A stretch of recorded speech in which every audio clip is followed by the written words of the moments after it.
नमस्कार, मैं हूं दीपक चौरसिया। खबरों के नहले पर विश्लेषण का दहला लेकर आज मैं रायपुर से हाजिर हूं। रायपुर में आज इंडिया न्यूज का मंच सजा था और आज दिन भर हम आपको मिलवाते रहे छत्तीसगढ़ की हर छोटी और बड़ी हस्ती से। आइए अब शुरुआत करते हैं नहले पे दहला की। यूपी की सियासत के लिए आज एक बड़ा दिन था। 24 साल तक राजनीतिक दुश्मनी निभा चुके मायावती और मुलायम सिंह यादव आज एक मंच पर आ गए। दोनों ने साझा रैली की। मायावती ने मुलायम सिंह यादव के लिए वोट मांगे। माननीय मुलायम सिंह यादव जी जिंदाबाद, माननीय मुलायम सिंह यादव जी जिंदाबाद, माननीय मुलायम सिंह यादव जी जिंदाबाद। कहते हैं कि सियासत में ना तो दोस्ती स्थायी होती है और ना ही दुश्मनी। तभी तो माया मुलायम की 24 साल की दुश्मनी आज दोस्ती में बदल गई।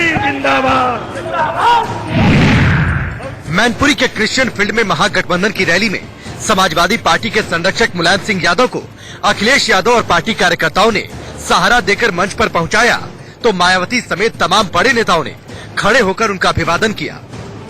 मायावती ने भी मुलायम सिंह को सहारा देने की कोशिश की।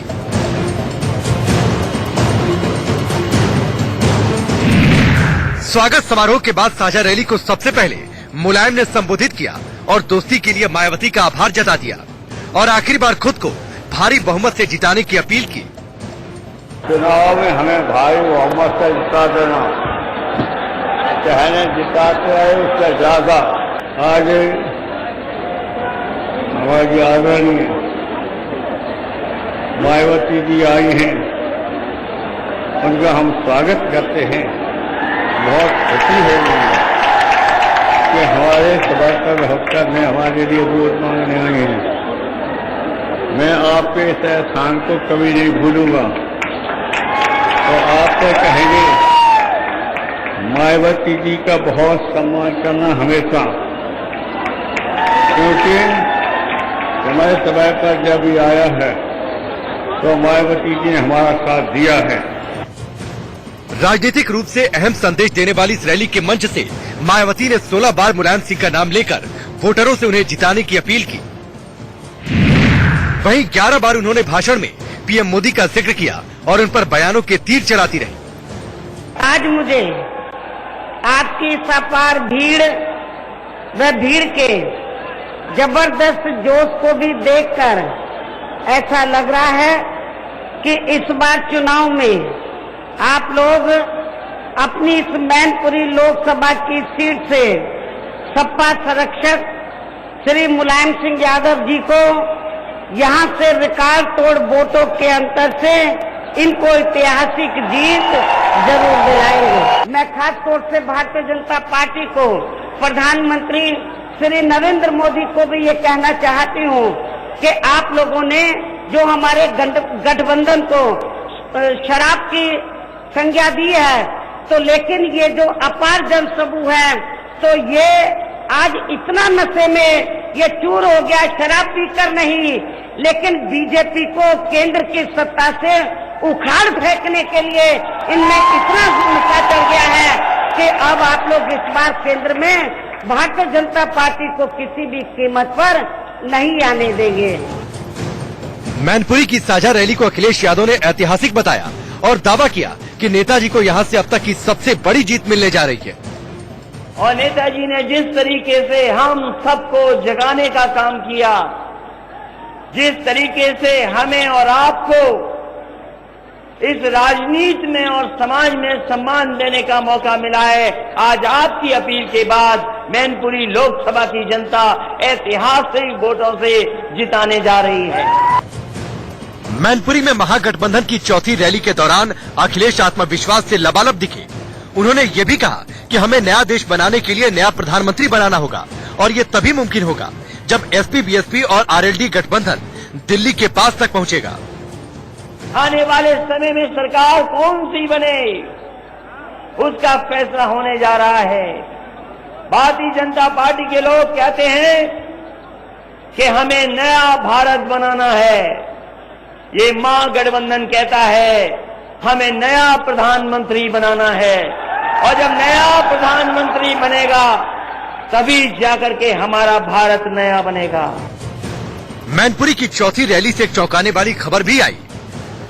महागठबंधन की 3 रैलियों में दिखने वाले आरएलडी प्रमुख चौधरी अजित सिंह इस रैली में नहीं दिखे, लेकिन एसपी बीएसपी के नेता और कार्यकर्ता पूरे जोश में दिखे। हालांकि बीजेपी कहती है कि एसपी बीएसपी का ये गठबंधन बनावटी है और मायावती का बयान 130 करोड़ देशवासियों का अपमान है।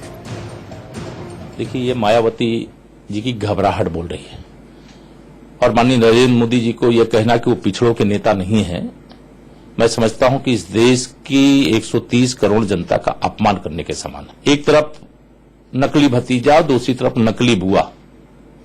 ये नकली भतीजे और नकली बुआ जो भाषा का प्रयोग कर रहे हैं, यह माननीय नरेंद्र मोदी जी का एक तरह से अपमान करने का काम कर रहे हैं और इस देश का पिछड़ा वर्ग चट्टान की तरह माननीय नरेंद्र मोदी जी के साथ खड़ा है। मायावती जी और मुलायम सिंह जी का एक साथ होना सिर्फ सत्ता का एक खेल है। वैचारिक कोई इनके बीच में समानता नहीं है। जनता की चिंता करने के लिए कहते बहुत कुछ है, लेकिन जब अवसर मिला था, जनता का आशीर्वाद मिला, तो एक नेता ने तो अपनी स्वयं मूर्ति बना ली जनता के पैसे के साथ और दूसरों ने गुंडा राज चला दिया।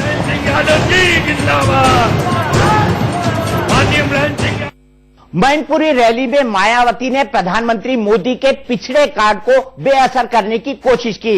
मायावती ने मुलायम सिंह यादव को असली पिछड़ा नेता बनाया। उन्होंने कहा कि प्रधानमंत्री मोदी फर्जी ओबीसी हैं। तुम्हारी मायावती जी जिंदाबाद, जिंदाबाद, जिंदाबाद। समाजवादी पार्टी जिंदाबाद, जिंदाबाद, जिंदाबाद। 2019 के रण में ओबीसी कार्ड खेल चुके पीएम मोदी पर मायावती ने जबरदस्त हमला बोला। मायावती ने नरेंद्र मोदी की जाति पर सवाल उठाते हुए कह दिया कि मोदी नकली पिछड़े हैं। 24 साल पुरानी दुश्मनी भुला चुकी मायावती ने मुलायम को पिछड़ों का असली नेता भी बताया। इसमें कोई संदेह नहीं है कि इन्होंने अपने समाजवादी बैनर के तले यहाँ उत्तर प्रदेश में सभी समाज के लोगों को अपनी पार्टी में काफी कुछ जोड़ा है और खासकर अपने अन्य पिछड़े वर्ग के लोगों को तो इन्होंने बड़े पैमाने पर जोड़ा है। जो ये लोग आज भी यहाँ पूरे प्रदेश में श्री मुलायम सिंह यादव जी को ही अपना असली व वास्तविक नेता मानकर चलते हैं, खास तौर से बैकवर्ड क्लास के लोग। इसके साथ ही ये प्रधानमंत्री श्री नरेंद्र मोदी की तरह नकली व फर्जी पिछड़े वर्ग के नहीं हैं। श्री मुलायम सिंह यादव जी तो असली है, वास्तविक है, जन्म जातीय पिछड़े वर्ग के हैं। अर्थात ये प्रधानमंत्री श्री नरेंद्र मोदी की तरह नकली व फर्जी पिछड़े वर्ग के नहीं हैं। मोदी को घेरते हुए मायावती ने ये भी कह दिया कि मोदी बार बार खुद को पिछड़ा बताकर चुनावी लाभ उठाने की कोशिश करते हैं। उन्होंने कहा कि मोदी ने जानबूझकर अपनी जाति को पिछड़ा घोषित कराया था। श्री नरेंद्र मोदी के बारे में ये बात सर्वविदित है कि इन्होंने गुजरात में अपनी सरकार के समय में वहाँ सत्ता का दुरुपयोग करके अपनी अगड़ी जाति अर्थात उच्च जाति को पिछड़े वर्ग का घोषित कर लिया था और ये अभी भी इनका हक मारने का ही लगातार काम कर रहे हैं।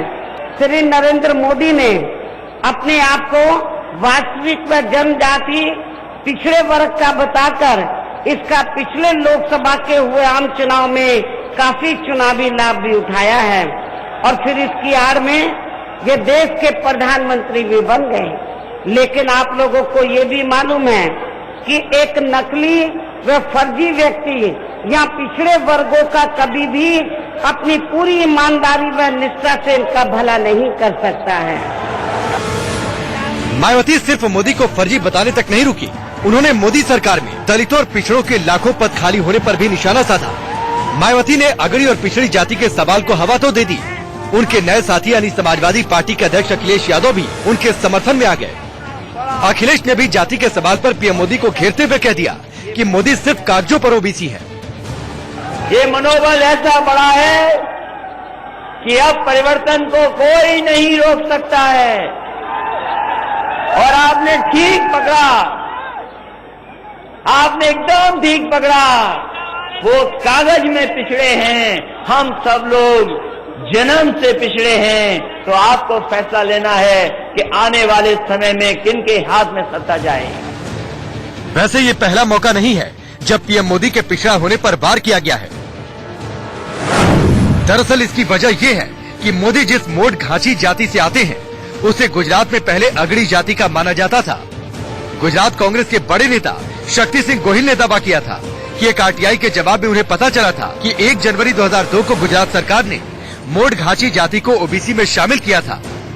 इस बात पर विवाद हुआ तो गुजरात सरकार एक पुराना सर्कुलर लेकर आ गई थी। गुजरात सरकार के मुताबिक 25 जुलाई 1994 को मोट घांची को ओबीसी लिस्ट में शामिल किया गया था। मोदी तेल, घी वगैरह बेचने वाले होते हैं तो ये किसी भी की सरनेम हो सकती है, मगर ये जो मोदी स्पेसिफिक ग्रुप है, एक ही कास्ट में सबकी अटक मोदी हो, ऐसा है। वो तेली या घांची कास्ट पुराने जमाने में कहलाती थी और उन लोगों का काम था बैल से तेल पिलवाना और बेचना, ये काम उनका था और ये लोग छोटे व्यापारी थे। 21वीं सदी के शुरुआत के दशक में ही इनका समावेश कोई एक मुख्यमंत्री ने कर लिया हो, ऐसी पॉसिबिलिटी है। दलितों और पिछड़ों की राजनीति करने वाले मायावती और अखिलेश ने पीएम मोदी के पिछड़े कार्ड को बेअसर करने की कोशिश की है। 2014 के लोकसभा चुनाव में भी पीएम मोदी ने खुद को पिछड़ा बताया था और 2019 के लोकसभा चुनाव में भी पीएम मोदी खुद को पिछड़ा बताकर वोट बटोरने की कोशिश कर चुके हैं। ऐसे में पिछड़े वोट बैंक में सेध लगने से रोकने के लिए मायावती और अखिलेश ने रणनीति के तहत मोदी को घेरने की कोशिश की है। मैनपुरी की रैली में एक तरफ मायावती और मुलायम सिंह यादव मंच पर नजर आए तो दूसरी तरफ बीएसपी की नई पीढ़ी भी मंच पर मौजूद थी। मायावती के भतीजे आकाश आनंद आज मुलायम सिंह का आशीर्वाद लेते हुए मंच पर नजर आए। माननीय मुलायम सिंह यादव जी जिंदाबाद, माननीय मुलायम सिंह यादव जी जिंदाबाद, माननीय मुलायम सिंह यादव जी जिंदाबाद। यूपी और देश की नई पीढ़ी ने शायद ऐसी तस्वीर नहीं देखी होगी। 24 साल बाद माया और मुलायम एक साथ मंच पर आए तो दुश्मनी ऐसी दोस्ती में बदली कि दोनों ही दलों के नेता गर्मजोशी से भर गए।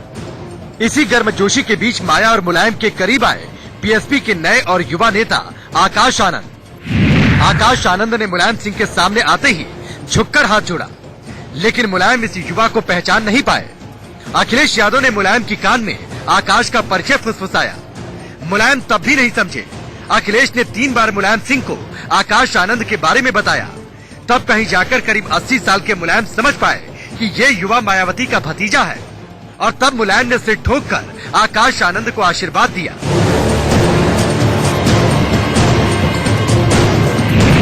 आपको बता दें कि आकाश आनंद मायावती के छोटे भाई आनंद कुमार के बेटे हैं। वो मायावती के साथ पार्टी की बैठकों में नजर आते रहते हैं। बीएसपी की ओर से चुनाव प्रचार के लिए जारी स्टार प्रचारकों की लिस्ट में भी उनका नाम शामिल है। मैनपुरी की रैली से पहले 16 नवंबर को आगरा की साझा रैली में भी आकाश आनंद मंच पर आए थे। तब मायावती 48 घंटे के बैन के कारण चुनाव प्रचार नहीं कर रही थी। आज आप लोगों के सामने पहली बार आया हूँ।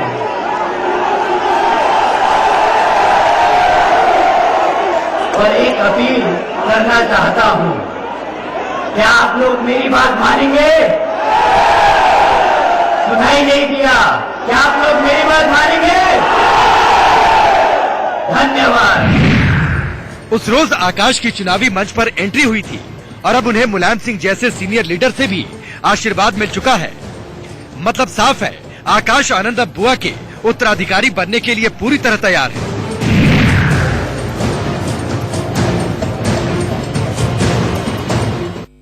भले ही मायावती और मुलायम सिंह यादव आपसी कलवाहट भुलाकर एक मंच पर आ गए हों, लेकिन 24 साल पहले ऐसा क्या हुआ था कि दोनों की सियासी दोस्ती दुश्मनी में बदल गई। 24 साल पहले हुआ था गेस्ट हाउस कांड। आइए आपको ले चलते हैं उस गेस्ट हाउस कांड की तरफ कि आखिर इन दोनों पार्टियों के बीच उस दिन हुआ क्या था।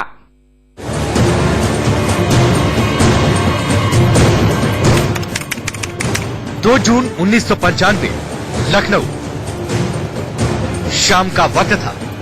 स्टेट गेस्ट हाउस में मायावती अपने विधायकों के साथ मीटिंग कर रही थी, लेकिन तभी अचानक बाहर से शोर की आवाजें आने लगी। देखते ही देखते आक्रोशित लोग गेस्ट हाउस के अंदर घुस गए और बीएसपी के विधायकों पर टूट पड़े। ये लोग कोई और नहीं, समाजवादी पार्टी के समर्थक थे। समाजवादी पार्टी के समर्थकों की तादाद बहुत ज्यादा थी और वो बीएसपी विधायकों पर भारी पड़े।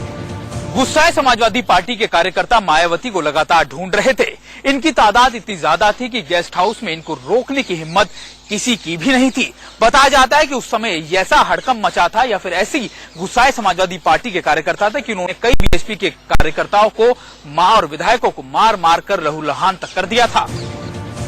इधर गुस्साए एसपी समर्थक मायावती की तलाश कर रहे थे, उधर डर के मारे वो स्टेट गेस्ट हाउस के कमरा नंबर 1 में छिप गई और दरवाजा बंद कर लिया। बताया जाता है कि अगर उस दिन मायावती एसपी कार्यकर्ताओं के हाथ लग गई होती तो बचना मुश्किल था। उस समय के अखबारों की रिपोर्ट के मुताबिक तो उस शाम मायावती के साथ समाजवादी पार्टी के समर्थकों ने बदसलूकी भी की थी। वहीं मायावती भी कई बार कह चुकी हैं कि उस दिन उन्हें मारने की साजिश रची गई थी। दरअसल समाजवादी पार्टी के कार्यकर्ताओं को खबर मिली कि मायावती गठबंधन तोड़कर बीजेपी से हाथ मिलाने वाली हैं, जिसके बाद वो भड़क गए, गेस्ट हाउस पहुंचे और तोड़फोड़ करने लगे। इससे पहले बाबरी मस्जिद कांड के बाद बीजेपी की लहर चल रही थी और साल 1993 में बीजेपी को रोकने के लिए उस वक्त भी बीएसपी और एसपी ने हाथ मिलाया था। एसपी और बीएसपी ने 256 और 164 सीटों पर मिलकर चुनाव लड़ा और मिलकर सरकार बनाई थी। इन चुनावों में समाजवादी पार्टी अपने खाते में से 109 सीटें जीतने में कामयाब रही, जबकि 67 सीटों पर हाथी का दांव चला। बीएसपी पहली बार इतनी सीटें जीती थी। दोनों पार्टियों ने मिलकर सरकार तो बना ली थी, लेकिन ये दोस्ती ज्यादा दिन नहीं चली और गेस्ट हाउस कांड के बाद दोनों पार्टियां एक दूसरे के दुश्मन बन गई। मुलायम और मायावती की ये दुश्मनी काफी लंबी चली। इस दौरान कई बार दोनों ने एक दूसरे के खिलाफ कई कड़वे और कई जहरीले बयान तक दे डाले। बीएसपी गठबंधन से निकल चुकी थी, सो मुलायम सरकार अल्पमत में आ गई। इस बीच बीएसपी ने बीजेपी के समर्थन से सरकार बना ली, जिसकी मुख्यमंत्री मायावती बनी। बताया जाता है कि बाबरी कांड के बाद बीएसपी और एसपी एक हुई तो बीजेपी की परेशानी बढ़ गई। बीजेपी को डर था कि अगर ये गठबंधन लंबा चला तो लखनऊ की कुर्सी मुश्किल हो जाएगी। यही वजह है कि बीजेपी ने मायावती को ऑफर कर दिया। दोनों पार्टियों के बीच ये दुश्मनी पूरे 24 साल चली, लेकिन आज मायावती और मुलायम एक बार फिर साथ आ गए हैं। मायावती मुलायम के लिए प्रचार कर रही हैं, लेकिन वो जानती हैं कि बार बार उनसे गेस्ट हाउस कांड पर सवाल पूछा जाएगा। इसीलिए कहती हैं कि देश के लिए कई बार कड़े फैसले लेने पड़ते हैं। 2 जून 1995 के हुए गेस्ट हाउस कांड के होने के बावजूद भी यहाँ उत्तर प्रदेश में बीएसपी व सपा गठबंधन करके ये लोकसभा का आम चुनाव लड़ रहे हैं और अभी इसी गठबंधन के तहत यहाँ मैनपुरी लोकसभा की सीट से खुद श्री मुलायम सिंह यादव जी ये चुनाव लड़ रहे हैं, जिनके समर्थन में ये खुद भी यहाँ वोट करने के लिए, वोट देने के लिए आप लोगों से अपील करने के लिए आई हैं, जिसका कुछ ना कुछ जवाब आप लोग मुझसे जरूर जानना चाहेंगे। हालांकि इन सबका जवाब मैं मीडिया बंधुओं को व इनके जरिए यहाँ की जनता को भी इस किए गए गठबंधन के ऐलान के समय में दे चुकी हूँ। मुलायम सिंह यादव, जिन पर मायावती ने खुद को मारने का आरोप लगाया था, जिनके कार्यकर्ताओं पर उन्होंने बदसलूकी के आरोप लगाए, वो आज मायावती के सम्मान की बात कह रहे हैं। मायावती जी आई हैं, उनका हम स्वागत करते हैं। बहुत खुशी हो रही है कि हमारे सभासद हफ्तर में हमारे लिए वोट मांगने आई हैं। मैं आपके इस एहसान को कभी नहीं भूलूंगा और आपसे कहेंगे मायावती जी का बहुत सम्मान करना हमेशा, क्योंकि समय समय पर जब ये आया है तो मायावती जी ने हमारा साथ दिया है।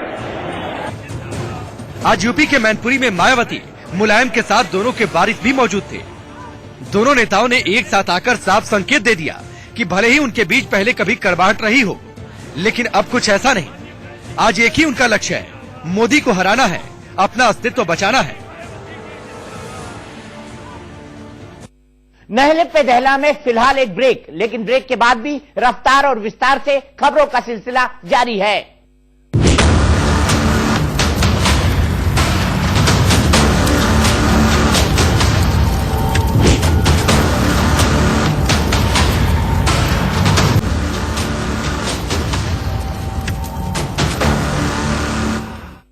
यूपी के सीएम योगी आदित्यनाथ ने 72 घंटे के बैन के बाद आज संभल में रैली की। इस रैली में उन्होंने शमशान कब्रिस्तान का राग छेड़ दिया। इस नए राग के बाद एक बार फिर से चुनाव आयोग उन पर कार्रवाई के मूड में है।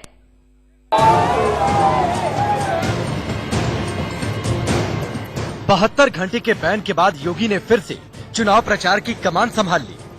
योगी संभल में कैला देवी मंदिर पहुंचे, देवी के साथ बजरंग बली का भी आशीर्वाद दिया और फिर रैली को संबोधित किया। लेकिन रैली में ऐसा कुछ बोल दिया जिसके बाद भाषण की रिकॉर्डिंग चुनाव आयोग ने मंगा ली है। योगी ने संभल में बाबर का जिक्र कर दिया।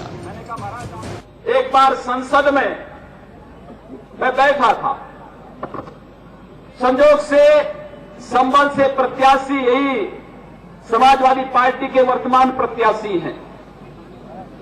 मैंने इनसे पूछा, मैंने कहा भी तुम्हारे पूर्वज कहां से हैं? तो सज्जन बोल पड़े कि हम बाबर की औलाद हैं। मुझे देख के आश्चर्य हो रहा था। भाइयों बहनों, यही मुझे अफसोस होता है, जो व्यक्ति वंदे मातरम गाने में जिसको परहेज होता हो, जो व्यक्ति बाबा साहब भीमराव अंबेडकर की मूर्ति पर माला पहनाने में संकोच करता हो, जिसको वंदे मातरम बोलने में संकोच होता हो, जिसको केला देवी मंदिर में जाने में संकोच होता हो, क्या वह व्यक्ति आपका वोट पाने का अधिकारी है? इतना ही नहीं, योगी ने आजम खान पर भी प्रहार किया। आपने देखा होगा, समाजवादी पार्टी का एक जीव रामपुर में रहता है।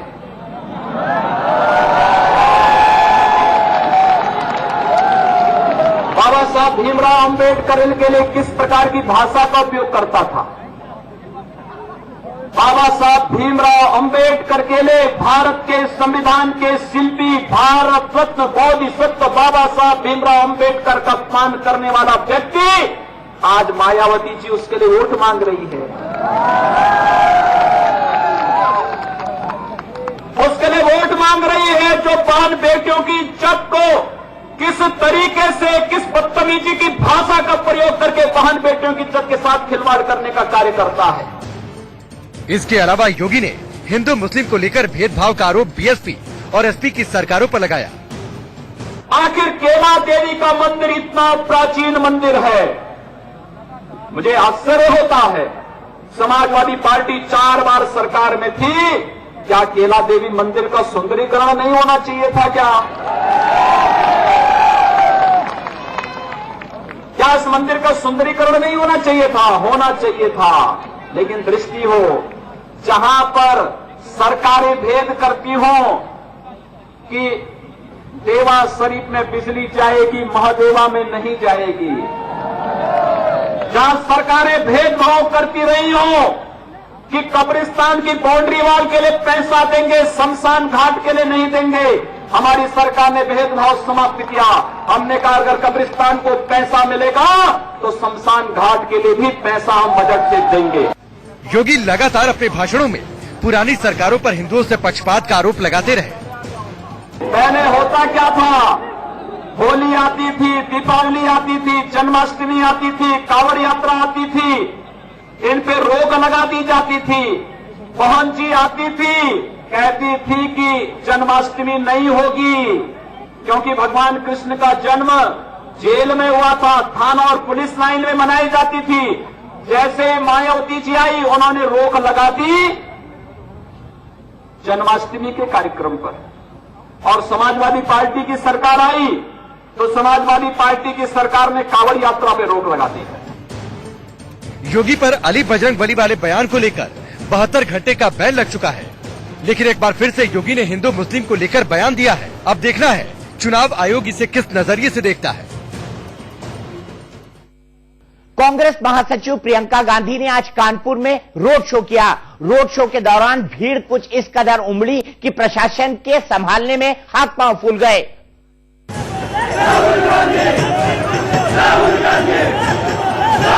ये आपके सामने 56 इंच का सीना लेके आते हैं, क्यों? क्योंकि दुर्बल है। यूपी के कानपुर में प्रियंका गांधी पूरे लाव लश्कर के साथ निकली। कानपुर की सड़कों पर प्रियंका कांग्रेस उम्मीदवार और पूर्व केंद्रीय मंत्री प्रकाश जायसवाल के लिए वोट मांगती नजर आई। इस दौरान बड़ी संख्या में कांग्रेसी कार्यकर्ता मौजूद थे। जबरदस्त नारेबाजी हुई। जुलूस में चौकीदार चोर है के नारे भी लगाए गए।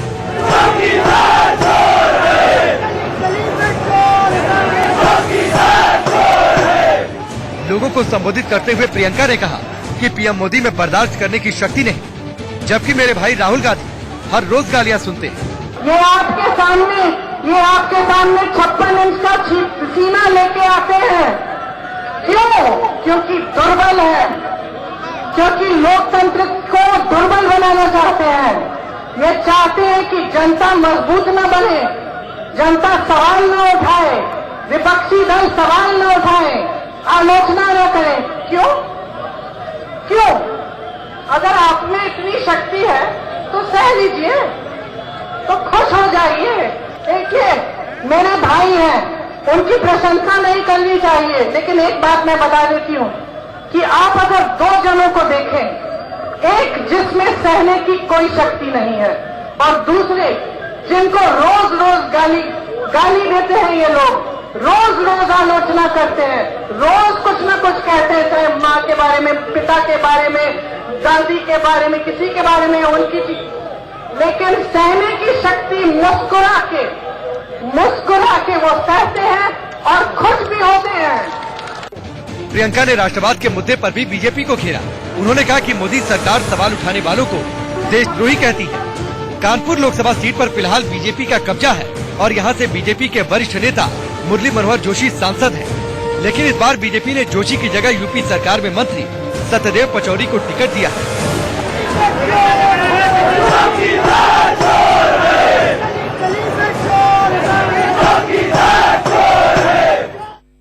चुनावी मौसम में आज कांग्रेस को बड़ा झटका लगा। पार्टी में गुंडों को वरीयता मिलने का आरोप लगा चुकी पार्टी की प्रवक्ता प्रियंका चतुर्वेदी ने कांग्रेस का दामन छोड़ दिया। आज वो शिवसेना में शामिल हो गईं। क्वालिफिकेशन के भी रूप बदलते हैं, नए नए सांचे में ढलते हैं। एक डिग्री आती है, एक डिग्री जाती है। क्योंकि प्रियंका भी कभी कांग्रेस में थी, उसी कांग्रेस में जहां प्रियंका चतुर्वेदी हर छोटे बड़े मुद्दे पर कांग्रेस की तरफ से बयान देने मीडिया के सामने आती थी। सधी हुई आवाज में हर मुद्दे पर कांग्रेस का पक्ष बड़ी बेबाकी से रखती थी। राफेल डील को लेकर मोदी पर प्रहार करना हो या फिर अमेठी से चुनाव लड़ रही स्मृति ईरानी की डिग्री का मुद्दा बार बार चुनाव में उठाना हो, राहुल गांधी की टीम की भरोसेमंद प्रियंका चतुर्वेदी अलग तरीके से अपनी बात रखती थी। कुछ दिन पहले उन्होंने स्मृति ईरानी की ग्रेजुएशन डिग्री के मुद्दे को अलग अंदाज में मीडिया के सामने रखा था। क्वालिफिकेशन के भी रूप बदलते हैं, नए नए सांचे में ढलते हैं। एक डिग्री आती है, एक डिग्री जाती है, बनते एफिडेविट नए हैं। कांग्रेस का बचाव करती आई प्रियंका चतुर्वेदी का रूप कुछ बदला हुआ था। आज वो माथे पर भगवा टीका लगाए नजर आई, हाथ में कलावा भी था। हालांकि प्रियंका कुछ भी पहनने के लिए आजाद हैं, लेकिन कांग्रेस कल्चर में शायद उन्हें यह मुफीद नहीं लगता हो। लेकिन शिवसेना में आते ही 10 साल कांग्रेस में रह चुकी प्रियंका बदल गई।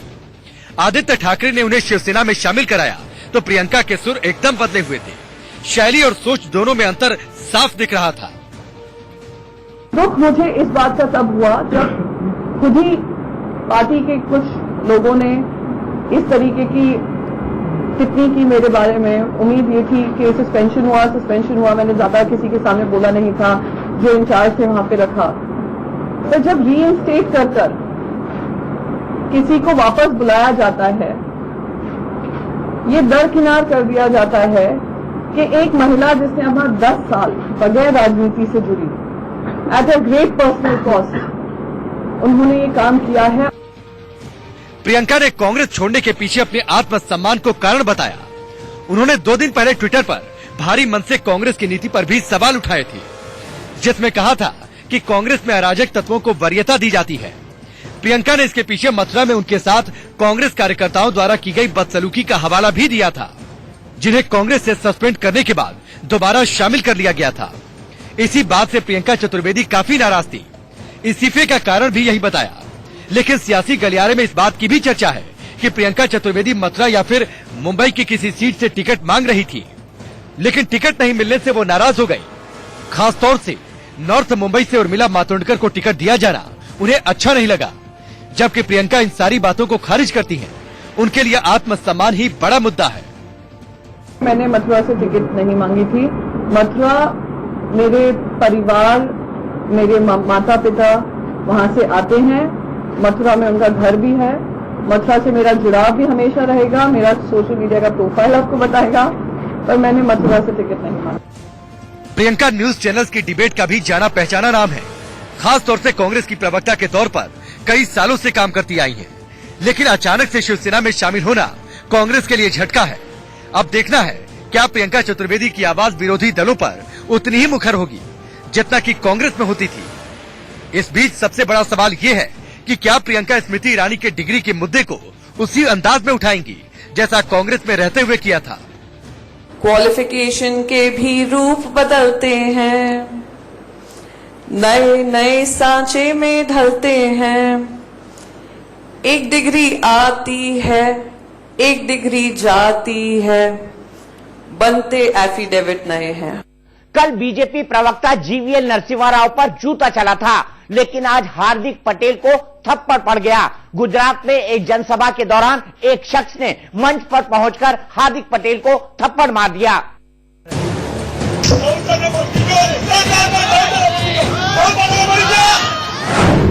चलती सभा में जोरदार थप्पड़,